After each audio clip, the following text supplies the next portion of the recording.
Welcome back, everybody, to the Glaziar Gambol Podcast. This is episode 6, and it is an exciting night tonight. Very exciting night. It's the NBA draft tonight. It's also the Western Conference expansion draft, which nobody's talking about for some reason. That seems like something people would want to talk about. Yeah, so I mean, every team gets to protect, their players, and then the Sonics, the Seattle Supersonics, they're the expansion team.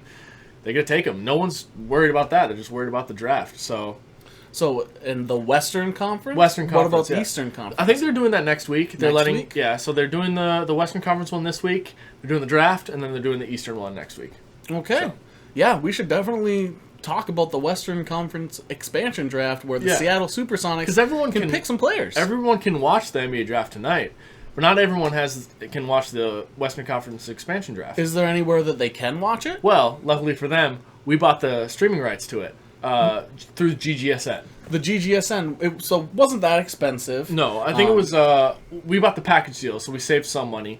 It was originally $500 for both nights, but we bought the package, so it was only $200 a night. So, and you guys are worth it. You guys are worth that investment, and it brings good information that now nobody else is talking about. So we did buy the rights to GGSN, so that we can cover the Western Conference NBA expansion draft. Yeah, so we're gonna actually, when we get to it, we're just gonna cut right to the live feed. I believe. I think we got. Well, it's 7. Yes, it starts in 1 minute. Yeah, so let's pan over and watch and cover Get it.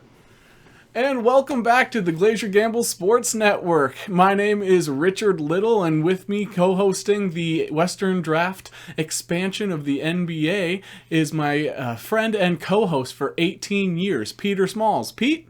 Thanks for having me, Dick.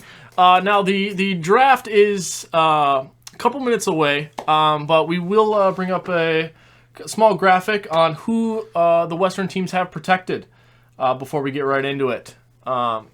So why don't we just go down the list of the protections? Before we cover the players that they protected, we're going to go over the rules here for the draft. Each team was allowed to protect 3 different players, and this did not include players that are currently on the rookie year of their NBA debut. If they are on the rookie contract, they do need to be protected. Also, the Supersonics have to stay under $115 million, which is the salary cap.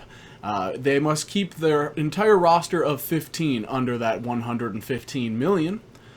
So, without further ado, they before we get into it, they get to draft 10 players from the thing that gives them 5 players that they can go get in free agency. Thanks, Pete. You're welcome, Dick. Without further ado, let's get into this draft. First, we noticed that the Lakers are going to protect, obviously, Anthony Davis, LeBron James, and thirdly, they are going to be protecting Russell Westbrook. This is assuming that trade does go through, which was for Montrezl Harrell, Kyle Kuzma, Kentavious Caldwell-Pope, and I believe a first-round pick next year. First-round pick, that is correct. So if this does go through, they are going to protect LeBron, AD, and West, otherwise known as Brody, Brow, and Braun. Yeah. The killer beast. No one's used that before. Nobody's ever used that before, especially not having yellow on their jersey. Exactly. And second, why don't you cover this one, Pete? All right, so we got the Warriors. Now, this was a very easy one. They got the 2 All-Stars, Stephen Curry, Stephen Diggs Yes. Curry, Yes. Stephen I think Curry. it's Dell.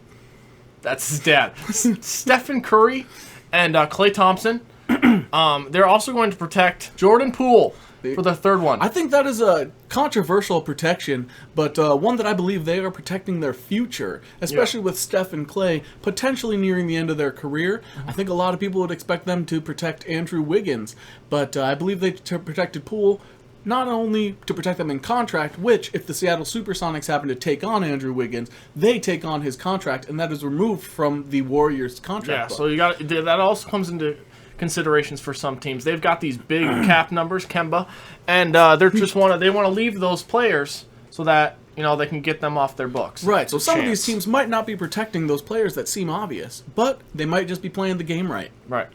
Thirdly, another playoff team of the Western Conference is the Los Angeles Clippers. The Clippers have a big two on their team that have been very popular the past couple of years, which is Kawhi Leonard and Paul George, which they protected immediately. The third one they had to think about, but they protected Terrence Mann, which Terrence Mann is obviously a great addition to this team and is somebody that you would want to keep for the future, especially with the question of, is Kawhi or Paul George going to be there in the future? Paul George, we're pretty sure. Kawhi, we're not so sure. And in the absence in the playoff of Kawhi, Terrence Mann stepped up. I think he had 38 points or something, which was both remarkable. ends of the floor. Remarkable. Absolutely remarkable.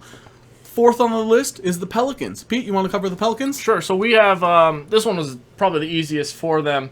Lonzo, he's a restricted free agent, which means even if the Supersonics were to give him a contract, the Pelicans could match. The Pelicans' protection could match that. You're right. So, and if they don't offer him a contract, does that mean that he automatically comes on to the Pelicans with their qualifying offer? Maybe.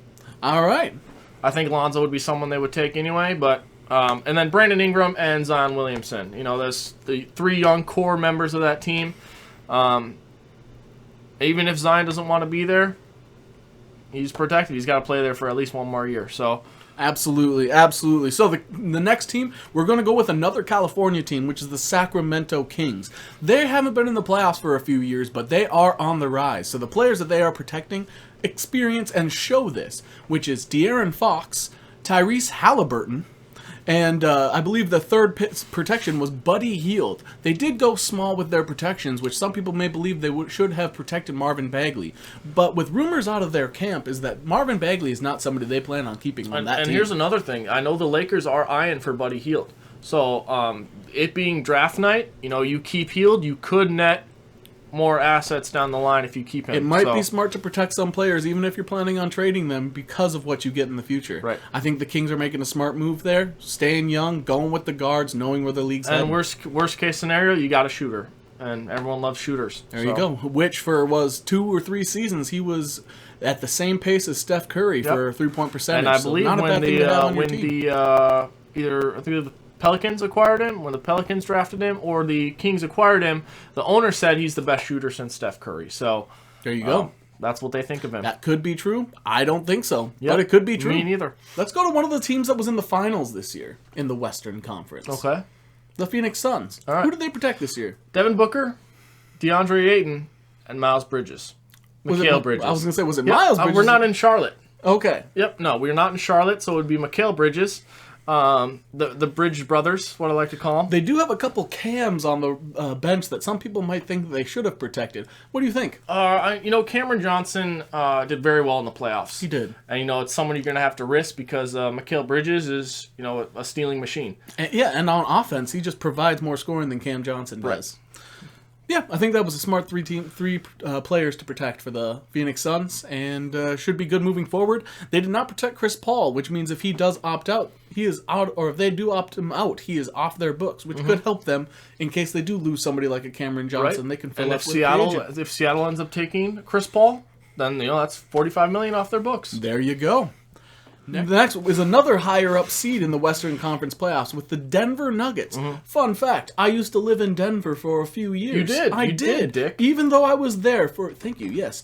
Well, although I lived there for a few years, I never really became a fan of the team. I always liked them with Allen Iverson and Carmelo Anthony, but ever since then, they have a couple players here and there. But let's just see who they protected, shall we? Jamal Murray, Nikola Jokic. It's bold of them to protect the MVP in this scenario. Jamal Murray, you mean? Yes. Yes. Yep. Arguably one of the best centers in the league, Jamal Murray. And I would say that we haven't seen quite enough yet of Jamal Murray, but we've seen quite a bit of him. We've seen a lot of him. We have seen almost too much. There you go. Yes. But yeah, I don't think they wanted to blow it, so they did protect him, and then they protected the MVP and Nikola Jokic, and then they did just trade a bunch of assets for a man named Aaron Gordon. So they do have some players that they did want to protect. I thought they would take Michael Porter Jr., but you're right. They did give up all these assets for Aaron Gordon. So I feel like you've invested so much into him, you got to keep him. I agree. So Aaron Gordon is the player that they chose to protect. Let's move on to the next team. I believe Memphis is the next team we were going to cover. Yeah, so obviously Ja's the one we want here. Jaren Jackson Jr., basically all the J's. So you'd think the think the next one would be Jonas Valanciunas. Well, he was traded, so they can't use him. So the third person they're going to take is Steven Adams, the guy they just traded for. Similar to the Nuggets, traded a lot of assets. You're going to want to protect them so those assets don't feel lost. Right, and for one of the best, driving point guards, crazy athletic, you get the best pick and roll center that you can get, the best picker, not the best packer, the best picker. The best picker. Yep, and Steven Adams. So, I always think Steven Adams is somewhere in his 30s. He's 28 years old. Yeah, so he fits right into he's on the prime of his career, right into any young team that wants like a vet to go with them. Yeah, a team like the Minnesota Timberwolves, I feel like, could have used a player like Steven Adams, don't you think? Yeah, I know we're both big fans of his game. Yes, so big fans of his game. The next team we're going to cover is a Memphis. No, we just did Memphis. We can do them again. We can do them again, but you know what, Pete? I don't think we will. We are going to cover the Spurs, which unfortunately under Greg Popovich is one of the rare times they did not make the playoffs. Mm-hmm. However, they do have some young talent that is worth protecting. They protected Derek White, DeJounte Murray. They also protected Keldon Johnson. The Olympic player. The Olympian, right. Keldon Johnson. Some people might have been wanting them to take Lonnie Walker, but that is a risk you're going to have to take when you have that young talent that is so offensively explosive, right. And somebody that's willing to represent your country. Right. Which we know Greg Popovich wants to represent because he's coaching. He's coaching. Yep, he's coaching his young gun over there. Absolutely. And then obviously we know DeJounte Murray's a great young player, and then Derek White was one of the team leaders in scoring, assists, rebounds. Very popular amongst media members as well. Yep. Speaking of young guns, let's move to the team that has maybe the best young gun in the league, the Dallas Mavericks. Okay, you're talking about Dory Finney-Smith. I am talking about Dory Finney-Smith. Yes. Yeah. So Jalen Brunson is the other one. I believe. I'm not sure if Rick Brunson is there now. His father. I know he was a Timberwolves assistant coach. May have gotten fired, may have gotten let go. I'm not sure. I am unsure. I'm unsure as well. But he does have the ties to Minnesota. And then obviously there's the Slovenian, if that's how you pronounce it, Slovenian. Yep. Luka Doncic. Yeah, absolutely. In my opinion, the best young player in the NBA. If you want to count Giannis as a young player, which you probably should, you could say Giannis. But in terms of all-around game, shooting, everything included, Luka Doncic is probably the next best player. Right. He did what he could to try to beat the Clippers, but just a one-man army can't beat a... And they had some injuries there that didn't help. And they did have one player, their second-best scorer, absolutely not show up in the playoffs. Mm-hmm. Which, funnily enough, they did not protect him. Maybe that's a sign for things to come. Mm-hmm. The next team is the Utah Jazz. We've had a lot of storylines with the Utah Jazz off the court this season. We're just going to avoid those and talk about who they protected. Number one is Spida, which is Donovan Mitchell, their best player in quite a while. The next player that they protected was Sixth Man of the Year, Jordan Clarkson. Maybe as a protection, he moves up to the starting lineup, especially averaging 18 points per game off the bench. Yeah, I would expect him to have an increased role, especially if they lose someone like Bojan Bogdanovic. Is that Bojan? Bojan, yeah. And he was somebody I thought they would protect, but at 32 years of age, maybe they're fine letting him go. Yeah, I think you take the younger player in this scenario. If the Supersonics are going to want to take these young players to try to grow their team. So I think it's a smart move taking the Sixth Man of the Year. And then lastly, they are one of the few teams that protect their big, and they protect Rudy Gobert. Sure, so, I mean Defensive Player of the Year 2 times, 3 times, whether 7 he deserved times. it or not. Whether he deserved it or not. In the playoffs, he did not prove to deserve that. But, winning it a few times, maybe it's off name recognition. And the odds of them taking him is probably negative 25 to 1. Right, so maybe they would have been better off protecting somebody else. But I think this is a gesture of goodwill towards a player that... it's one of those guys that maybe they protected him so that they could get some more assets in the future, since we know that Spida and Rudy do not get along. Mm-hmm. Mm-hmm. Which will be some teams in the Eastern Conference next week that we do believe will have a couple situations similar. Would Ben Simmons be protected even though he's on his rookie year? Well, Ben Simmons, he is actually an exception to the rule, considering every year he's in the NBA, he is in his rookie year. Got it.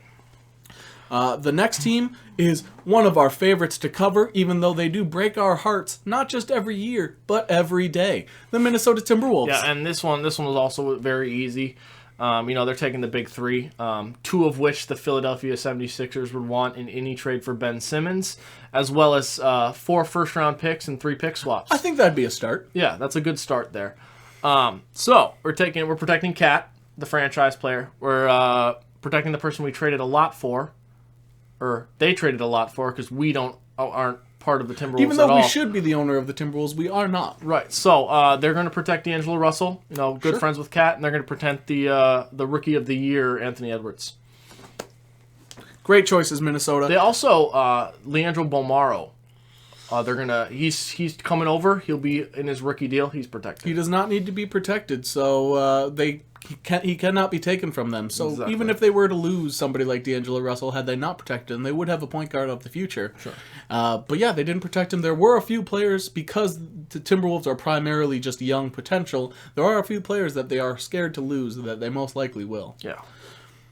The Oklahoma City Thunder, the team with all the assets but no talent except for maybe one player. Yeah.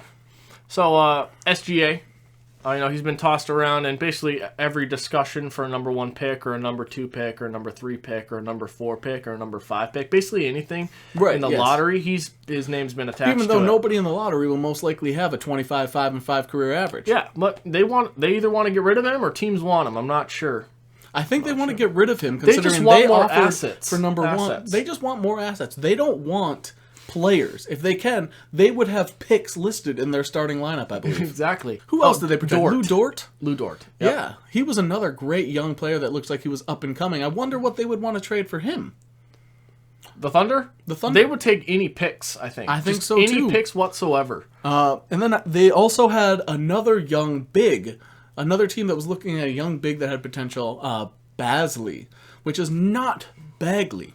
He's Basley. Which, I would have Zvi Mikhailichuk, but I don't know how to pronounce that name, so we didn't put him on there. Zvi. Yeah. Zvi. Yeah.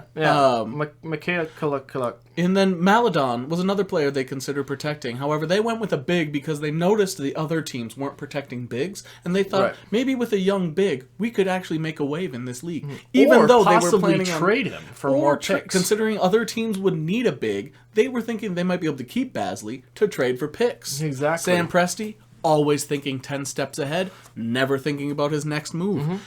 The final team of the Western Conference's picks or protections are the Portland Trailblazers. Lots of headlines around the Portland Trailblazers because they're looking to trade multiple players and potentially blow it up. Well, all of the players that they protected were players that they were potentially going to trade. Dame Lillard, Dame Dalla, which I think they would want more than a Dalla for Dame. CJ McCollum and Yusuf Nurkic. Yeah. Imagine what the Nuggets could have done if they would have kept Nurkic. They could have just bodied everyone. I think they would be really good, and they would have been a big team to be able to play against somebody like the Suns or the Bucks and be able to handle those bigs down low. Exactly. Anyway, that's it for the protections. Let's move on to see who did the Seattle Supersonics, the 16th team in the Western Conference. Who did they decide to take? Now I think we're only a couple seconds away here from the commissioner coming out there on stage and announcing the pick. So there he is. Let's listen in. Adam, what's up? With the first pick in the 2021 Western Conference NBA expansion draft, the Seattle Supersonics select Andrew Wiggins. Andrew Wiggins. Andrew Wiggins for the first pick. Andrew Wiggins with the first pick. That was kind of a no-brainer. Probably the best player available outside of maybe some free agents they could target. Right. And you got to fill up your cap space somehow. Absolutely. So why not just with a $30 million right off the gate? Absolutely. I don't think people are too surprised by taking Andrew Wiggins. You weaken a Western Conference playoff team. Good to play by the Sonics. One of the best teams. And if they get Clay back, it's going to be scary. So absolutely. And you take away a potential trade piece for Ben Simmons, which we know they were eyeing. Smart pick taking Andrew Wiggins. Right. I like that pick. I do too. Oh, here's the commissioner with the second pick. With their second selection, the Seattle Supersonics take Cameron Johnson.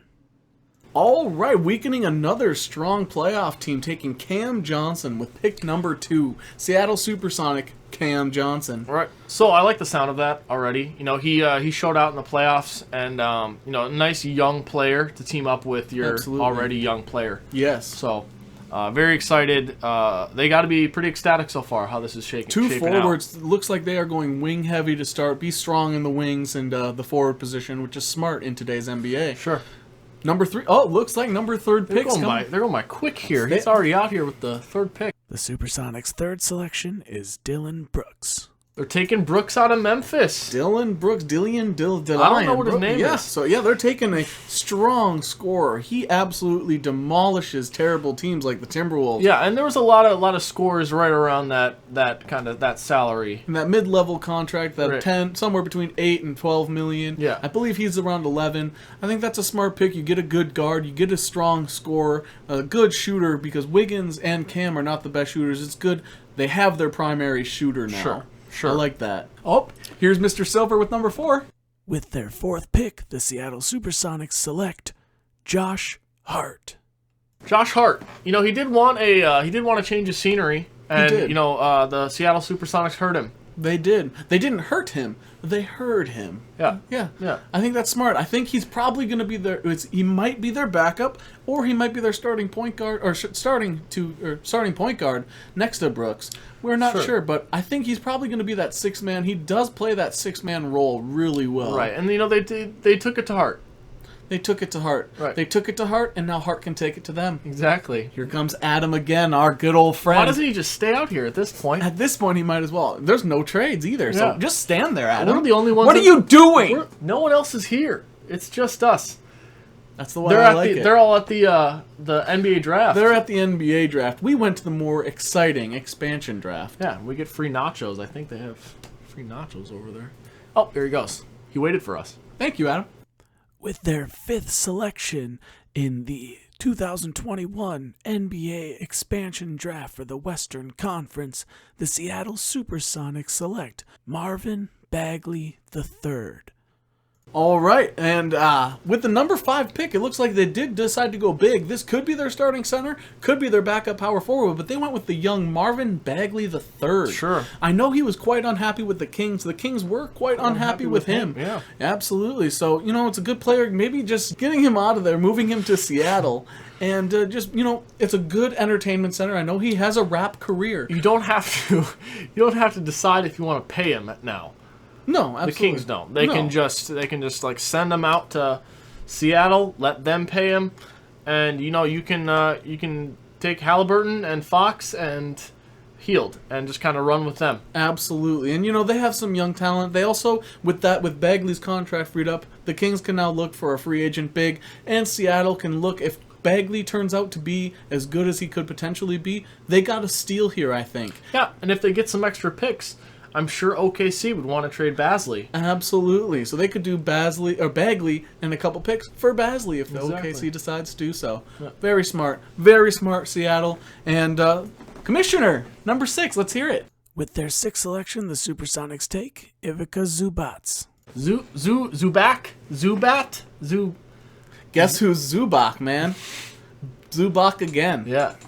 Ivica Zubac for Yeah. the 6th pick. I think that's You're taking from another playoff team. not only is it another playoff team, but this is another big. Where we saw a lot of playoff teams struggle was down low in the paint, especially against the Bucks, who could quite potentially be the finals team in the East next year that they're going against. So that's assuming Seattle makes it that far. But with this team, I don't see that happening. However, with Zubac and Bagley and Johnson, you have a solid big men down low. Big, solid men, which is what we love. Speaking of big, solid men, Commissioner Silver with the next pick. Seattle, with their 7th selection, take Jackson Hayes. So they're taking another big. Another big. Also, another young big. They're keeping young, which is smart. They could sign vets in free agency. They could sign young players in free agency. No one knows. But they're going to go with Jackson Hayes. Love that pick. I'm a big fan of Jackson Hayes. So they take 2 centers back-to-back here. How do you think the starters are going to shape out here? I really think that Zubats is probably, since he has that big contract, he'll probably start. Jackson Hayes, if he shows potential in practice, maybe outdoes Zubats, he could probably move up to that starting center role. Bagley most likely will be behind Cam Johnson for those bigs, but there's a really good competition between them. When we look at the contract... He's coming out again. With the 8th selection in the 2021 expansion draft, the Seattle Supersonics select Jaden McDaniels. Oh, and here we go. This one hurts. This one hurts as a Timberwolves fan, but they took the young gun, Jaden McDaniels. Many people in the NBA draft tonight are looking for Jaden McDaniels to be traded for a lottery pick. The Timberwolves don't look like they're jumping at any of those. Right. But... I know the saying goes, potential gets you fired, but his potential could be limitless. He can play the 2, 3, or 4, and in a small ball lineup, potentially plays a very small 5. Yeah, and he can, he's only 6'9". He's kind of a string bean, but his shooting's there. His defense is there. He just needs a little bit more confidence. His drive is there. His drive to do well is there. I'm loving that. Right. Seattle got a really good pick here. I agree. Really there are a few players on the Timberwolves. Even though they're not a great team, there were a few good players to pick from. Right. Mr. Silver, here he comes. Look at that walk. Oh, my God.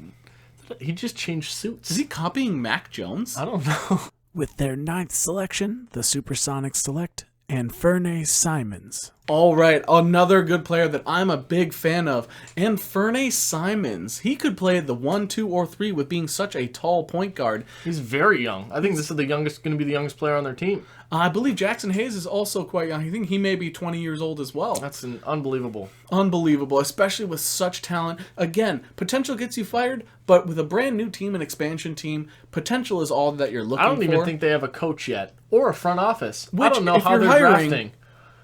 Richard Little and Peter Smalls are ready for you. Well, Anfernee Simons could be starter, could be backup. In my opinion, he's so young and he does well when he goes in. Give him that starting role and let him see what he can do with those other scorers. Sure. He's more of a distributor anyway. Right. Let's see what Silver has for the last pick. With the final selection of the Western Conference expansion draft, the Seattle Supersonics select Talen Horton-Tucker. Horton, another playoff team. This team is, especially after this Russ trade, this team is hurting for depth. This could turn out to be very successful for the Seattle Supersonics in hurting the Los Angeles Lakers. Sure. Talen Horton-Tucker, wonderful player. Wonderful pick. Wonderful pick as well. Right. So they're going young again. I think the oldest player on their team might be Zubats. Yeah, it might be that as well. So look for them in free agency to maybe go after some vets. Absolutely. So that concludes the expansion draft. Yeah, it's amazing they did that in like 15 minutes or so. They just did all of that incredible. in 15 minutes. Absolutely unbelievable. Incredible. They should do the regular draft that way. I know. Since we all know who everybody's taking anyway. Exactly. So, they got 5 spots left. I'm not sure the cap number.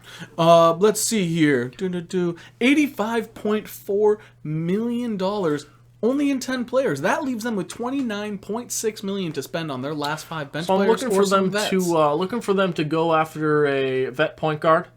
Maybe to improve at the center position. Maybe go after a Andre Drummond or a Mike Conley. Maybe a Dennis Schroeder or a Reggie Jackson. Yeah, you got some money to spend here, $29.6. You also got that mid-level exception to use. No bird rights, though. No. So they got some room to work with. So I'd like to see what happens with the East draft next week, and then we can compare these 2 new expansion teams and just see who got the better end of the stick. With the depth of the Western Conference, I think the favorites would be the Western team. But I am excited to see that Eastern team because you might be surprised. Yeah, we don't even know where it's located out of. I want to say Kansas City. I believe it was Kansas City, somewhere in the southeast. Yeah. I'm excited to see where they decide to go. They're still in deliberation, but it'll be great to see who they take. Why do they go all the way up to the deadline there, Dick? I don't understand. There's just the way that Adam Silver likes to run the league. Anyway, that concludes the GGSN coverage of the Western Conference NBA expansion draft. I believe this was an exciting night. I don't know why they're even focusing on the NBA draft. This is much more interesting, and thank you for watching with us. They'll be seeing more of us. They'll see us next week. The GGSN has been very nice to us, and we're glad that they could bring both of us in. We've been doing our Lord kids... knows we had nothing to do. Yeah, we had nothing to do. We've been doing kids softball games, boot hockey tournaments. Speaking of kids, thank you to my 8-year-old son for letting us film in this room. I'm sorry, the studio is getting disinfected due to COVID. Yeah, we've been together. We've been quarantined together in the same studio apartment. We live in the same home, so we did not have to worry about social distancing. Right. So, yeah, hopefully GGSN has some more for us going forward. We're very thankful to them. We're very thankful to you. And we'll return you to your regular scheduled programming. Which I'm sure is just as good. Wow, that was some great stuff from GGSN. I've watched them before. I was actually at one of their softball games that they were doing, and they were amazing during that too. So, I hope you guys liked that as much as we liked that. I loved it. It was well worth the $200. Absolutely, I would have given them more. I would have too. Yeah. So yeah, very entertaining. I hope we I know that GGSN's coming out with like a membership thing, so maybe we could sign up for that. I will. I think I will. Okay. I think it's not even that expensive, so I'll probably give them some money. All right. But that was some good basketball stuff. Let's finish off with a little bit more basketball news before we move on. And they talked about Westbrook hypothetically being a Laker. Well, between them saying that and the end of that the draft, he's officially it's finalized. Absolutely. So, and what he was traded for, a first-round pick, KCP, Kuzma, and Montrezl Harrell. Yeah, so the Wizards got a lot better, surrounded Bradley Beal, because I know that they said that their goal was to surround Bradley Beal with talent. Sure. So they get and Bradley they got Beal, Montrezl Harrell. And they got Montrezl Harrell. So and then a future first. Lakers are really giving up all their picks. Yeah. Speaking of people giving up picks, the Grizzlies traded Valanciunas, and they received Steven Adams. Valanciunas 10 and 40? It was Valanciunas 17 and 51. Okay. And then in return they got Steven Adams, 10. Eric Bledsoe, 10, 40 and a 2022 first. Yeah. I feel like Memphis won that in a landslide. Yeah, so Steven Adams, in my opinion, is a better defensive player than Valanciunas. But you're getting Bledsoe, too. So you're getting an offensive... He's going to be your sixth man, probably. Yeah. So... Or is he going to start? John Morant's starting Brooks. point guard. So. Dylan Brooks, D. Brooks. Yeah, so you get Bledsoe off the bench. No, Brooks got drafted by the Sonics, remember. That's true. So he'll be in there instead of Brooks. Right. Very cool. And then the picks just seem like 10 is very good. Yeah, so you're moving up 7 and you're moving up 11. And you get a 2022 and you get another first, pick. And you get younger at center. Yeah. So I'm a very fan of Memphis. Memphis is what they've done so far. And let me just check my handy dandy thing here. Handy dandy. Wow! Nope. Check out that handy dandy thing. Nice, right? So you have to turn your here. sideways. So with that, they got Zaire Williams with their number 10 pick. That they have. That's good. So and we're still waiting for their 17th pick, but they don't have 17. Yeah, they traded that, but 10 and they got Zaire Williams. So Zaire Williams, a future first, 40. Steven Adams, number 40, and Bledsoe for Valanciunas, and then they got rid of 17 and 51. Yeah, which I believe the Sixers got pick 52 or 54 or something for cash consideration, so 51 is probably not going to be that valuable. Right. So yeah, I think Memphis won that in a landslide. Yeah. Not even close. We covered Lakers. We covered... Oh, speaking of the Sixers, did you see how much they were asking for Ben Simmons? In case anybody was wondering why he wasn't traded yet, they were looking for 7 first-round picks. 4 firsts and 3 swaps. Yeah, 4 picks straight up, and then their rights to... or their ability to swap. 3 times. 3 times. So, so they're looking for, if one team was involved, if there's just one team wants Simmons, it's going to have to be 22 first-round pick, 24, 26, 28. And then swaps for 30. I think 30, they can do swaps multiple years in a row, right? Possibly. So then it would be 29, 30, 31. Yeah. Or 30, 32, 34. Sure. So you're potentially mortgaging your franchise till the year 34 just for Ben Simmons. Ben Simmons be? For a guy that's going to 32 shoot 40% of free throws in the playoffs for you, not be able to shoot outside of 3 feet. Yeah. That's not worth it. Not at all. So now we know why the Sixers haven't traded Ben Simmons, because Well, I mean, their here's value for him is more than Anthony Davis. Yeah, Anthony Davis was worth roughly 6 first-round picks if you include the players that were drafted in the first round. So, yeah, Simmons is worth more than Anthony Davis. Yeah. So then if could the Lakers technically have traded Anthony Davis and Kyle Kuzma for Ben Simmons? I mean, that's what they would have asked for. Yeah. So yeah, Sixers out of their minds. out of their minds. Out of their minds. And that will be it for the NBA news. So very short. We had that broadcast, which took up a big chunk of the GGSN podcast. Which The great GGSN once again, I love what they sportscasting. do there. Me too. Really an up and coming. Yeah. Way better than like ESPN2 and those sorts of things. So. Yeah, exactly. But since we talked about NBA, let's move on to another sport we love, football, because that is right around tennis and golf. Because football's right around the corner. It's here. It's training camp started. We're ready. They're slinging it. Preseason's in a month. People are asking for trades. People are asking for trades. You know who's asking for a trade? Who? Chandler Jones is one player. Okay. And Xavier Howard. Wow. Yeah. Xavier Howard, very professional in his. Yep. Basically just saying, I don't want to be here. I don't feel respected. He's not the highest paid DB on the Dolphins even. Right. So he just wants to leave because he feels disrespected and he feels like he needs to get paid for what he's worth and doesn't believe he's getting what he needs. Also, he said that him and his agent conversed with the Dolphins front office in regards to putting more money up front in return to giving them more flexibility. In the future. More flexibility, to bring in more free agents, and they just shot that down. Yeah. Very similar to, we'll just get this out of the way, the Aaron Rodgers deal. How Aaron Rodgers wanted to, and listening to, Aaron Rodgers' little speech or whatever. Yeah, she should want out. Yeah. For someone that is that important to your franchise. The longest tenured Packer in history. Yeah. And just consistent top 10, top 5, top 3. He's older than the head coach. He's been there longer than most of the people. So I'm on the side of Aaron Rodgers. I'm on the side of Xavier Howard. However, this third player, Chandler Jones, who's asking, the only reason he was asking for a trade is because J.J. Watt's getting paid more than him, and he feels uncomfortable with a new guy from another team coming in and getting paid more. While I do want to side with him, I tend to side with the players.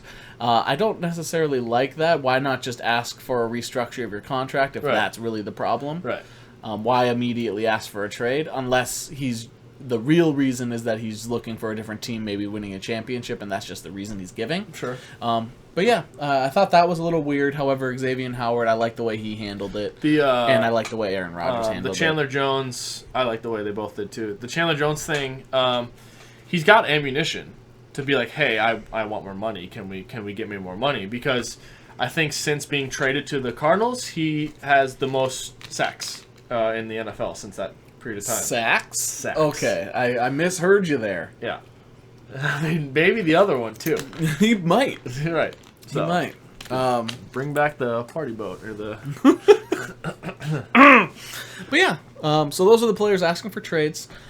There's some other news and like re-signings and that sort of thing. Logan Thomas. He was on my fantasy team last year. Yeah, he actually did quite well for you last year. Very good. He got an extension. Quarterback turned tight end, success story. I like when I actually see a player change positions and it goes well for them. Yeah. Like Tywan Jones for the Raiders. I believe he's on the Bills now. He had a position. I don't like seeing the failures. Like Tyrell Pryor had one for 1 year.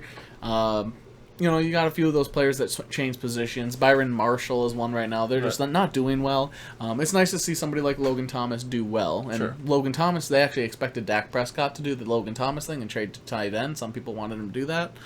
Obviously, Tack would have been a better quarterback, but Right. yeah, Logan Thomas killed it, and I think he will continue to do so. Probably someone I'm looking at in fantasy, too. I believe it was I had him another last year. Washington football team, Jonathan Allen. 4 years, $72 million defensive lineman. So another good pick there. He's a first-round rusher, up the middle, interior defensive lineman. Don't really need to go into that one too much. He's just a really good player. Right. 4 years, $72 million. It honestly feels like a great value. Right. So, good pick. Yeah, and outside of those extensions, that's really it for the NFL. Outside of some local Vikings news, we have some good amount of Vikings news. We'll go over that later, just because not everybody wants to that watches this wants to watch Viking stuff. We'll And have not a all little from Minnesota. snippet of where the Minnesota stuff is. Cover Twins. I saw we had shouldn't have started with that. We covered Timberwolves, Vikings, Twins, couple. Yeah, and I saw one of our viewers of episode 4 was from Seattle, so they might not want to be watching Vikings. So, yeah, we'll be covering that at the end. Thank goodness they got coverage of the Seattle Supersonics. Yeah, Then. there you go. So, they're gonna love it. Yeah. So yeah, we'll move on from the NFL. Little transition. We like to go sports and then finish with nerdy stuff. Well, the perfect little median there is a sports video game. We've mentioned that a few times. This is one, Madden. Madden You is... did a little bit of Madden news in, I think, the first or second podcast. And then we've done one recently. We talked about some Madden shortly. We talked about scouting last week. Right. Well, the Madden ratings are starting to be released. Okay. And just like every year, they're causing a havoc everywhere. Okay. And except this year, it seems to be abnormally stupid. Okay. Yeah, they came up with the top 10 running backs, top 10 defensive backs, Wide safeties and receivers. corners, top 10 wide receivers, top 10 edge rushers. Okay. The interior D lineman, I think, too. They did. They might have, yeah. They did. I've been so popular. frustrated with some of them You missed it. that I think I missed some of it. Yeah. Let's just cover some of that. All right. Wide receivers. Wide receiver was the first one that came out. Was the first one that came out, and 99 Club. 99 Give him a Club shout out. is not DeAndre Hopkins. Or the wide receiver won last year, Tyreek Hill. Or Tyreek Hill. No, 99 Club is Devontae Adams. Which, Well deserved. Right, but Deserved. you could honestly give Devontae, DeAndre, and Tyreek Hill. Tyreek, yeah. You could give them all Yeah. 99. Yeah. You could give it to most of those top end guys, could be 99. 98 is too low for DeAndre Hopkins. Yes. And so, just, And if Tyreek Hill's a 98 as well, you might as well. At just that point. because somebody is a 99 doesn't mean you can't give somebody else a 99. Right. So I thought that was so dumb.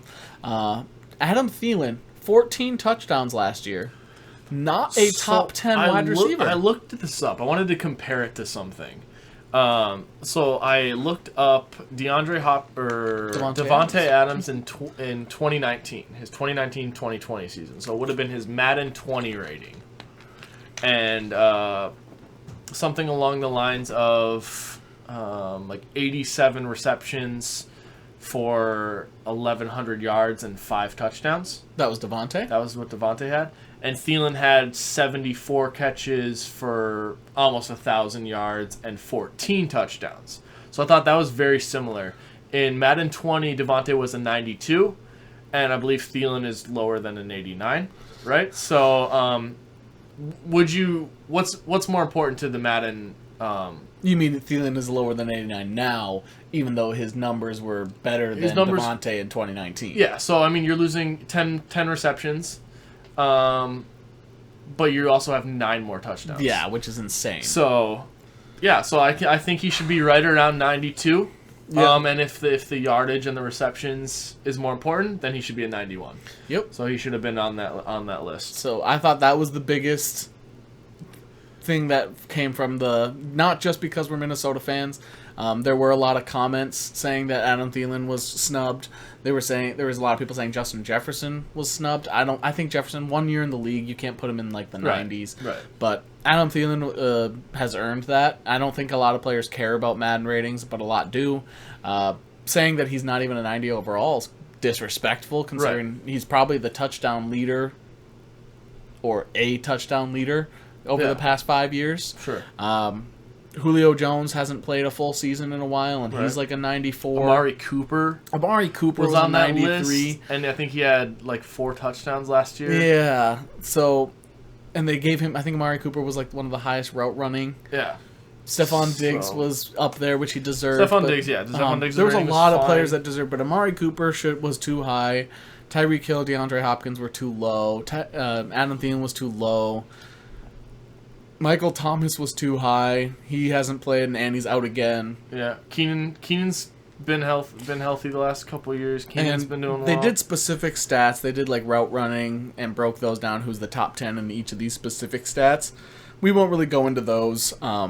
But they did happen to mention that they do not lower players' overalls by injury. Okay. So there's no reason why somebody would get a lower overall due to injury, which is why J.J. Watt didn't go down in overall. Right. And it's why a couple other players didn't reduce. However, Danielle Hunter was not a top 10 overall.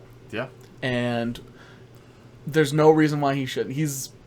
If injuries don't matter, then why is he not in the 90s? Right. So, which means he's not even like an 89 again, and he's also not in the top 10 for power moves, even though his arms are bigger than my head. Right.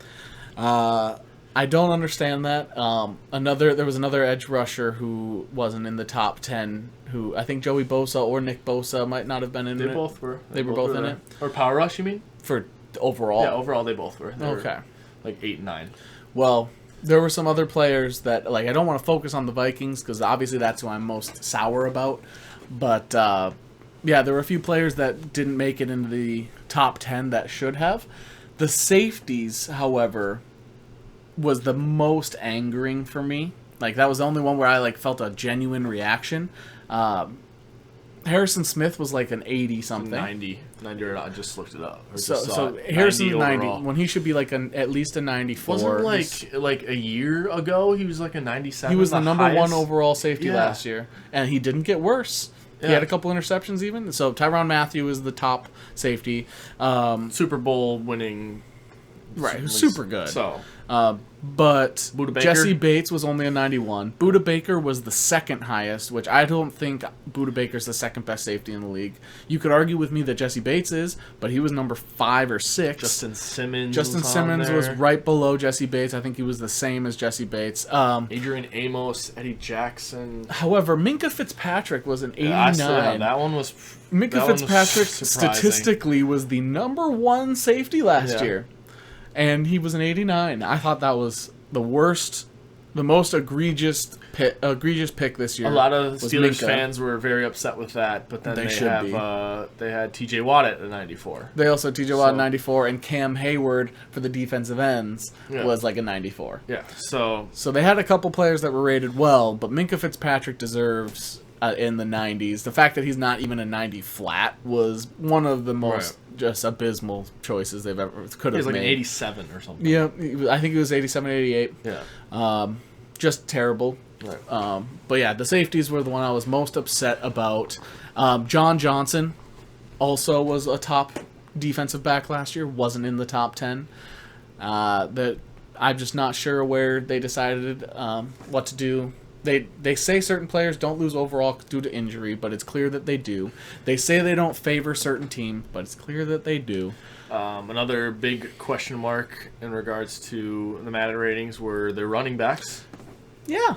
Not only this is the one that kind of explained more of the small running back ratings, not just speed or they had break tackle, they had change of direction, stuff like that, and Dalvin Cook was the number 4 running back 2 last year. Yep. Derrick Henry was running back 1. Yep. Derrick Henry was running back 1. That I'm just gonna say that again. Derrick Henry was running back 1 with over 2,000 yards. Yeah. Yep. So he was the second best halfback on the ratings. Yep. Yeah, he was number 2. Yeah. At a 98. 96. Or 90. Sorry, 96. Yeah. And Derrick Henry is 6'3", like 200.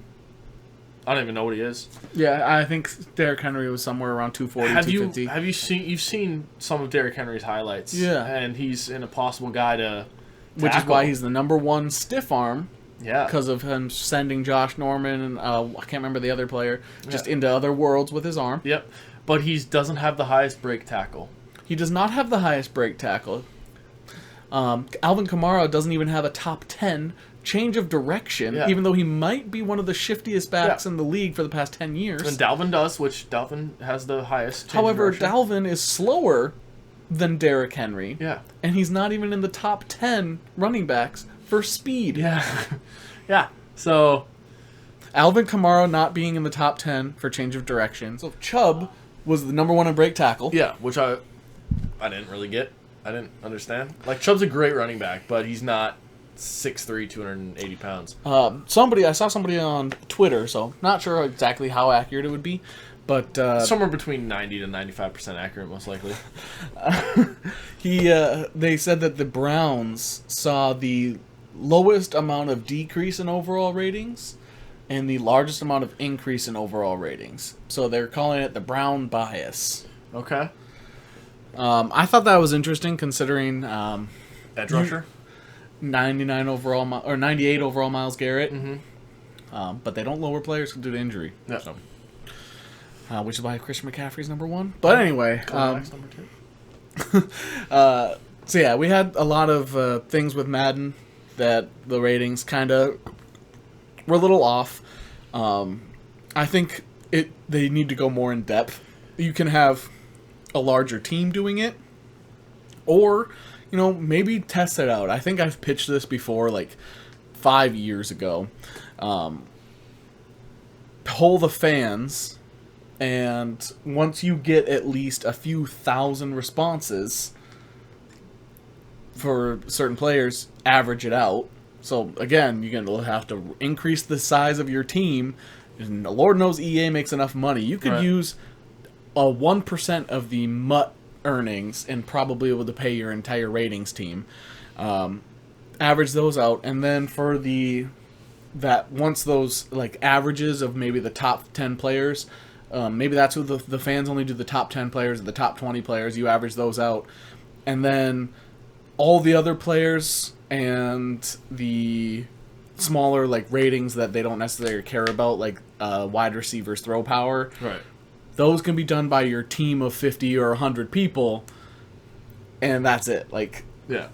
They need to do something different because every year the ratings are bad, and it's not just, you can't make everybody happy. Like, it's a legitimate... There's always, like, a top comment underneath the ratings with better rate. Like, here's what it should be. Another thing that I have a problem with is that it seems like they can the Madden ratings adjusters, they only have we can only have one good player.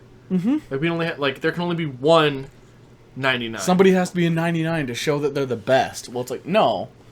2 99s doesn't mean you're saying that there's no best player. You're just saying they're on the same tier. Yeah.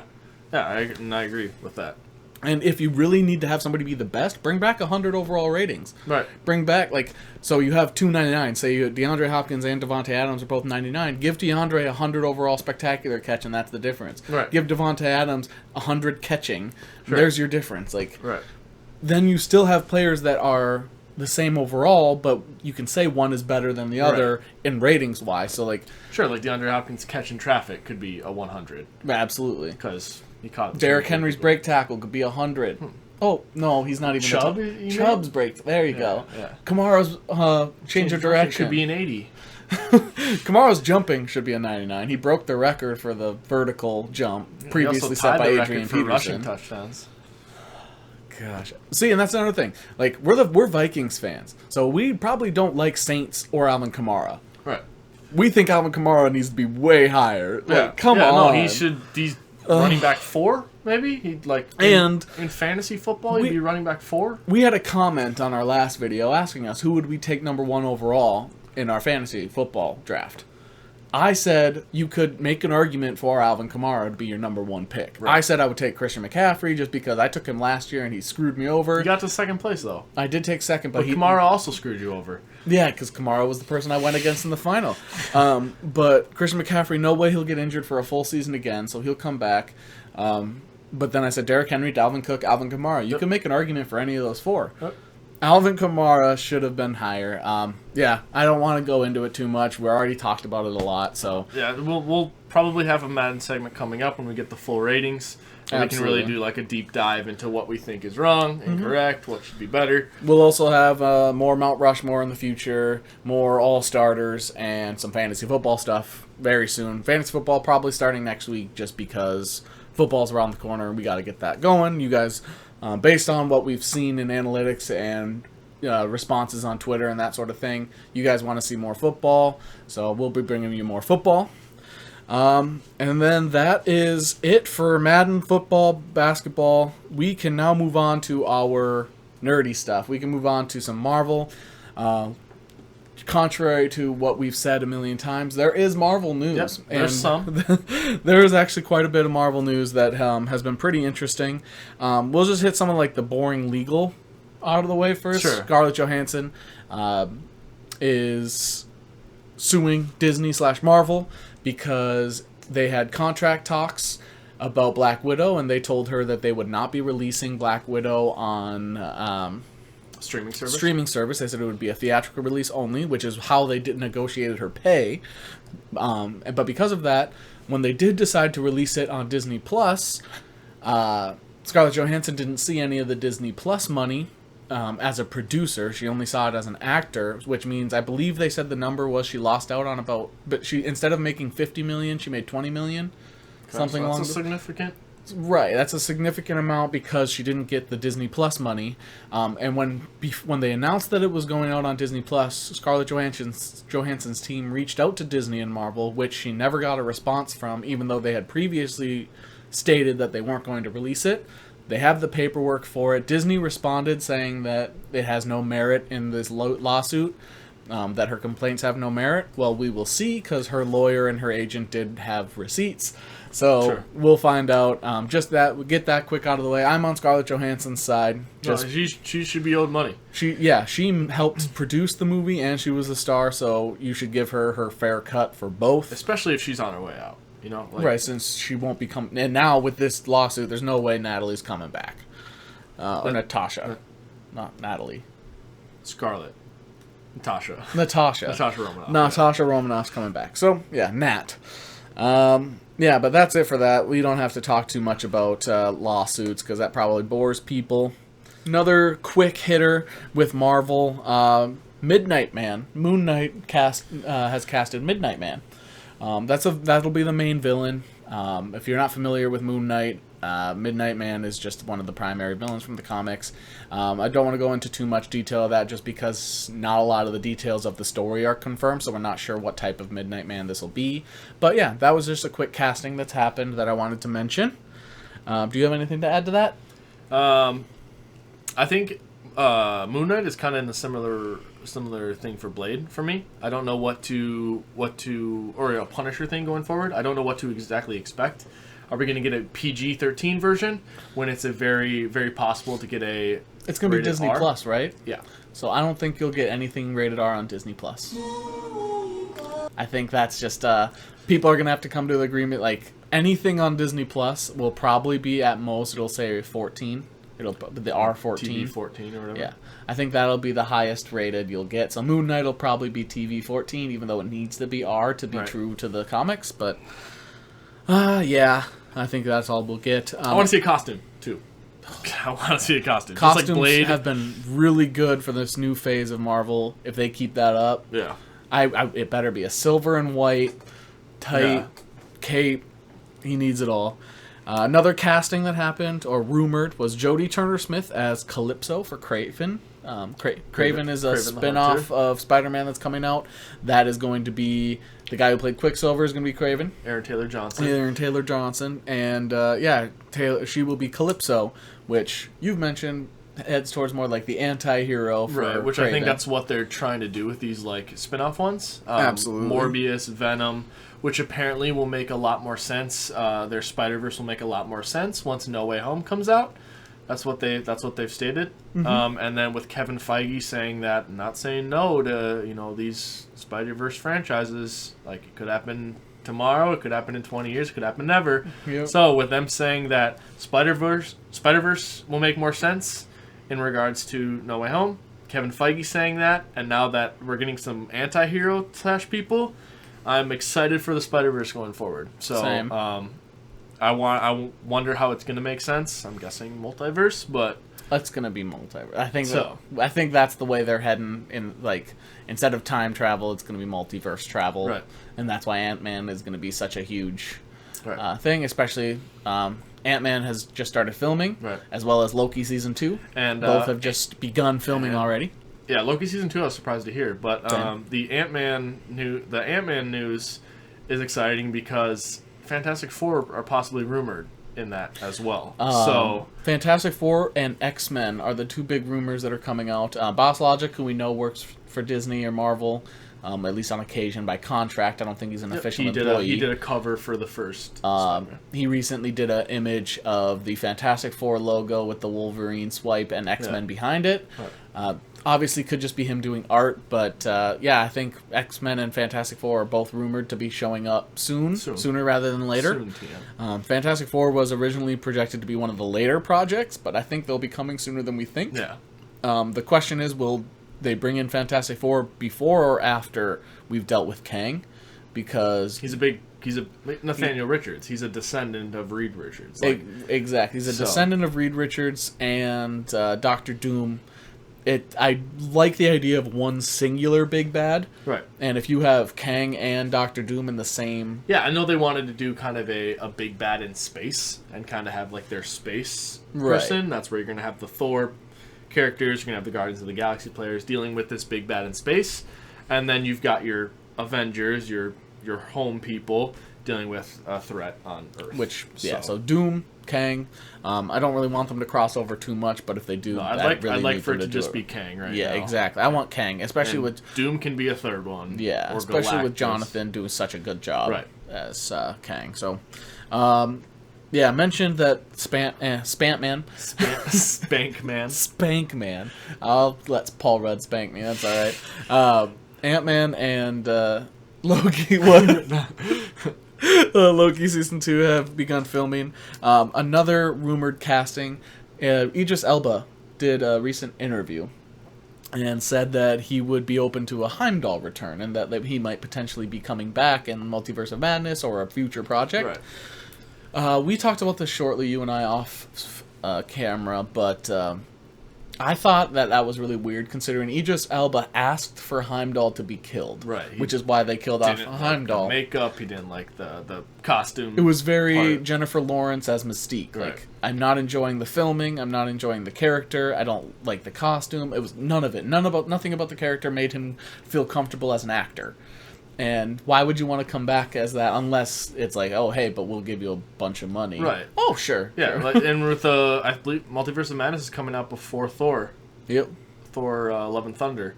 So, that being said, we could see possibly Heimdall being a main character in a project. So, Which I'm all for because I saw some people discussing this, and I kind of agreed. Thor's lost everyone. Thor has nobody left. Frigga, he lost Odin, Lost he lost Loki. Hela, He doesn't have Jane. doesn't have Jane. Valkyrie, Heimdall. he gave up his his Kingdom. throne. Yep. So, I mean, he's lost everything. Let's give him back And, Heimdall, which is his best friend. He and just the fact that it was his fault for Infinity War. You know Absolutely. what I mean? Yeah, because he didn't go for the he head. took a lot of blame. So Yeah, it was a mixture between Star-Lord and Thor that got most of the blame. Yeah, I would be fine. It's weird because Star-Lord's also lost everyone. Yeah, So interesting. But Thor needs somebody back in his life, so maybe that'll be Jane in Love and Thunder. Maybe that'll be Heimdall.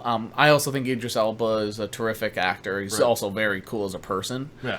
He's somebody I would be very much interested in just sitting down and chatting with, like one of those types of Yeah, guys. I think we both have interest to go see the Suicide Squad. I want to see the Suicide Squad. I have the unpopular opinion of liking the first one. Yeah, A lot of people judge me for that. I'd like to see Dan Ayers cut.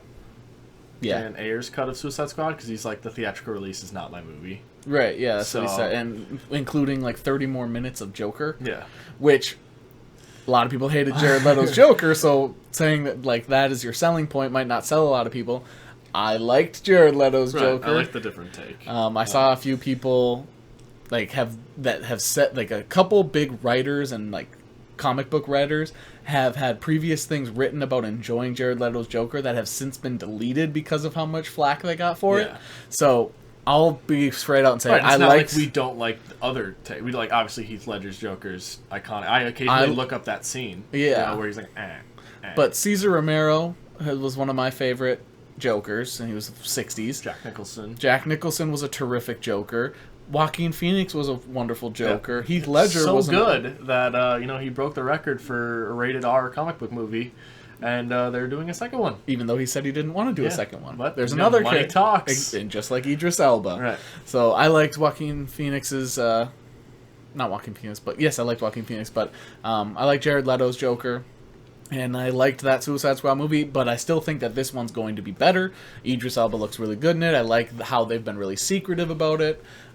James Gunn recently said that he's bored of superhero movies. Yeah. That's the only thing that has made me less interested in seeing it. And I also, another unpopular opinion I have of that is I'm not a big Margot Robbie Harley Quinn fan. Right.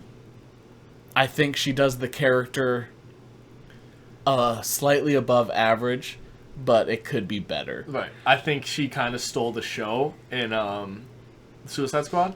Partially of that is there's just not much else going on around her, and the villain was terrible. And Deadshot was there. Yeah. Deadshot. Will Smith is Deadshot. Couldn't get a solo movie himself. Like that, he's that good, but he also didn't like it. Yeah. So, Margot Robbie's Harley Quinn was good in Suicide Squad. I think it's gonna be better in the Suicide Squad, I but hope so. it was not great in Birds of Prey. So Exactly, and like Birds of Prey, there was one good scene. The in cocaine scene. That was awesome. That's the only. I did not go see Birds of Prey because I wasn't a fan of the Harley Quinn portrayal. The plot was not great. Yeah, it was like gave me a it was like recap. Fan4stick when we went to go see that. Fan4stick about how like everyone hates each other, and then all of a sudden like they're a team and they win. They're a team, and the villain doesn't get to win even for a second. Yeah, yeah, and then they just win, less like that. But yeah, I mean, Suicide Squad. I want to go see that. I'm excited for it. Idris Elba, Heimdall. We talked about that. There were some few other things here. Last week we said you could expect a Hawkeye poster or a trailer soon, and we got a still image. We got a still image and a release date. Yeah. November 24th, Right. Hawkeye will be coming out, which is very cool. We learned that one thing I didn't like about this information is that Haley Steinfeld is going to be a 22-year-old fangirl of Hawkeye. So you also don't know the context, so I agree that like that's kind of weird, but like is she still the like young like up and coming Olympic archer girl, and she's just like, oh my god, like he's a superhero? Like is it gonna be like Miss Marvel and Captain Marvel kind of maybe Jeremy Renner said it poorly, Right. because he made it seem like she was just a nobody who picked up archery because of Hawkeye. Yeah, and that Which shouldn't be the case. She should either be Olympic athlete like she was, or have a deeper story, Right. deeper beginning than that. not just I can hit anything. Right.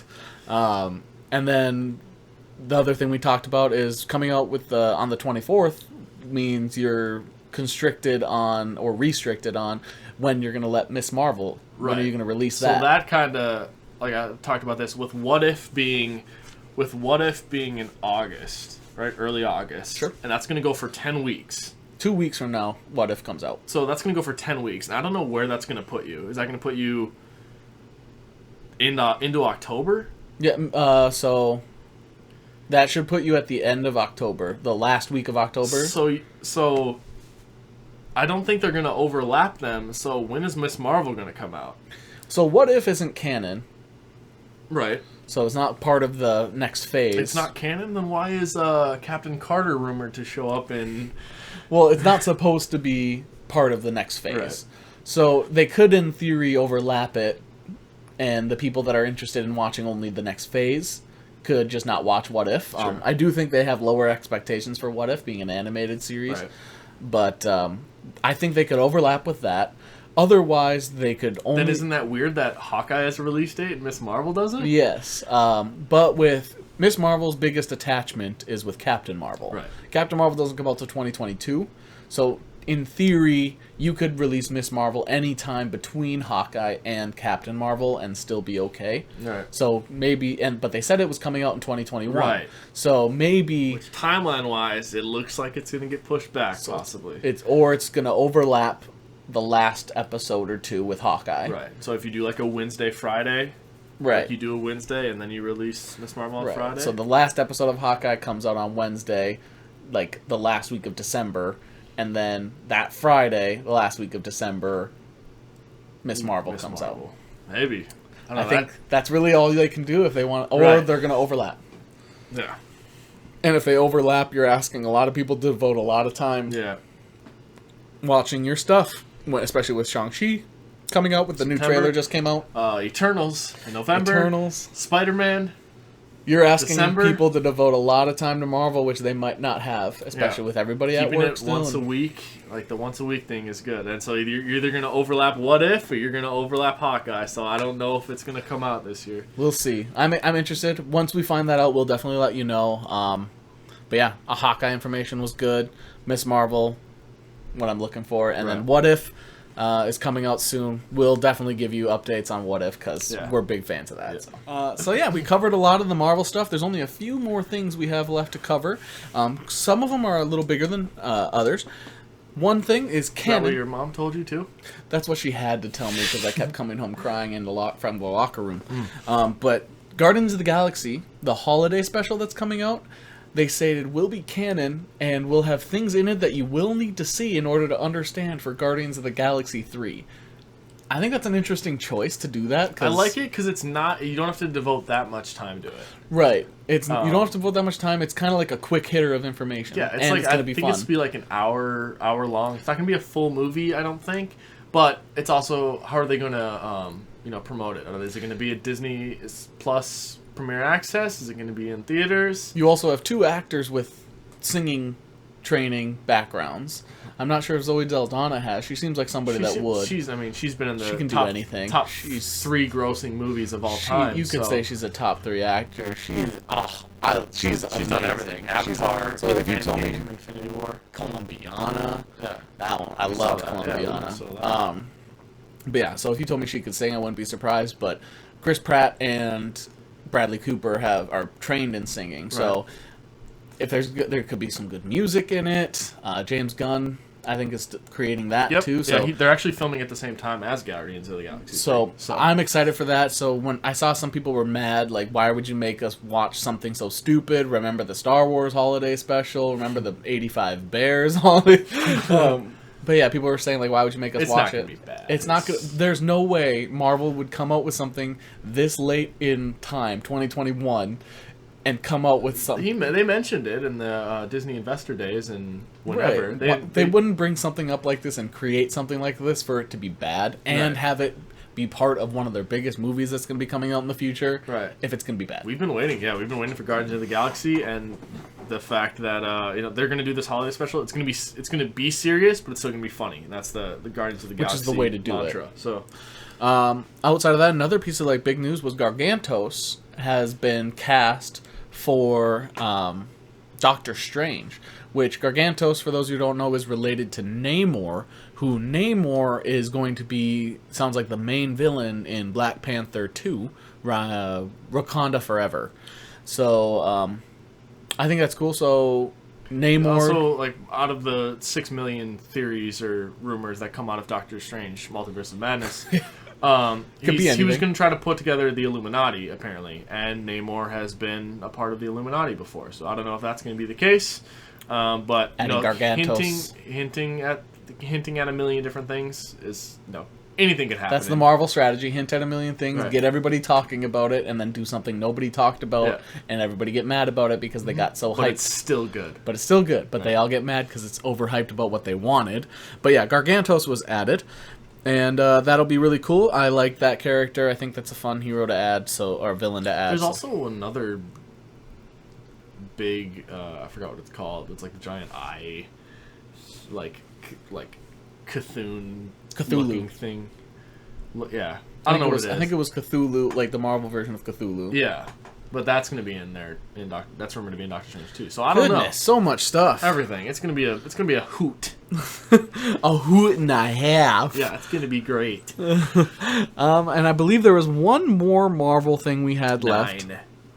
Oh, yeah. We don't have one more Marvel thing. We have 9. There are 9 unnamed Marvel products coming to Disney Plus that they are currently working on. There are theories for them. Echo is the one that Disney has shot down. Yeah, I think this is supposed to be like a rumored kind of villain in Hawkeye. Right, So, but Echo is the one that will not be getting its own. I've got some theories. How do you feel about Daredevil, yes. Jessica Jones, Okay. Heroes for Hire, Okay. Punisher? Okay. That's all I got. There's 4. Luke Cage. Heroes for Hire. Oh, Again, okay. With I don't know if they want to do a Luke Cage and an Iron Fist, but why not just combine them? Sure. Well, I'm all for the Daredevil. I don't think they'll do Jessica Jones, but maybe they will. Some people were asking for some prequels to bring back some of the old actors. I don't think Disney cares to do that. Right. I think remakes they're all for, but I don't think they need to do prequels because then you're gonna mess up timeline. You're gonna you're gonna pull an X-Men Origins and screw a bunch of stuff up. So yeah, I think Daredevil is one that everybody's gonna be expecting. That's when they'll bring in Kingpin. That's when. Right. Like, unless they bring in Kingpin already. Right. But I mean, I like the little teases of characters in these, and then give them the big debut. Right. So, and Punisher.